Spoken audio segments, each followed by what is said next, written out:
आपकी विश्व समाचार अपडेट में आपका स्वागत है। वेनेजुएला के राष्ट्रपति निकोलस मदुरो ने 26 मार्च को न्यूयॉर्क की एक संघीय अदालत में एक चौंकाने वाला प्रस्ताव रखा। उन पर मादक पदार्थ तस्करी के आरोपों से संबंधित मामले को खारिज करने की मांग करते हुए मदुरो ने कहा कि यदि अमेरिकी सरकार वित्त विभाग द्वारा लगाए गए प्रतिबंधों को नहीं हटाती है तो वेनेजुएला उनकी कानूनी टीम का भुगतान नहीं कर पाएगा। 63 वर्षीय मदुरो और उनकी पत्नी सीलिया फ्लोरेस पर अमेरिका में मादक पदार्थ तस्करी के आरोप लगाए गए हैं।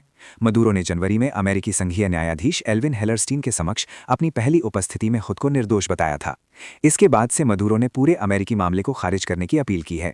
उनका तर्क है कि ट्रंप प्रशासन वेनेजुएला सरकार को उनके बचाव के लिए भुगतान करने से रोक रहा है, जिससे संविधान के तहत वकील पाने के उनके अधिकार का उल्लंघन हो रहा है। मदुरो के वकील बैरी पोलैक ने न्यायाधीश हेलरस्टीन से कहा कि वेनेजुएला सरकार, जो कि अमेरिकी करदाता नहीं है, उनके बचाव का भुगतान करने को इच्छुक और सक्षम है, लेकिन अमेरिकी वित्त विभाग के प्रतिबंधों के कारण ऐसा नहीं कर पा रही है।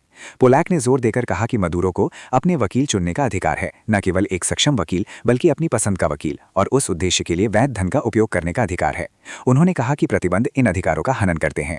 हालांकि अमेरिकी सहायक अभियोजक काइल एडम विर्शबा ने तर्क दिया कि राष्ट्रीय सुरक्षा और विदेश नीति के हित प्रतिबंधों को बनाए रखने का समर्थन करते हैं ताकि मदुरो को वेनेजुएला सरकार के धन तक पहुंच से रोका जा सके।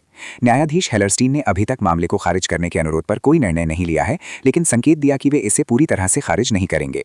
उन्होंने दोनों पक्षों से अभियुक्त द्वारा चुने गए वकील के अधिकार से संबंधित समाधान प्रस्तावित करने को कहा। न्यायाधीश ने यह भी सुझाव दिया कि ये अधिकार अभियोजन पक्ष के तर्कों पर भारी पड़ सकता है। फिलहाल अदालत ने कोई आधिकारिक सुनवाई की तारीख तय नहीं की है।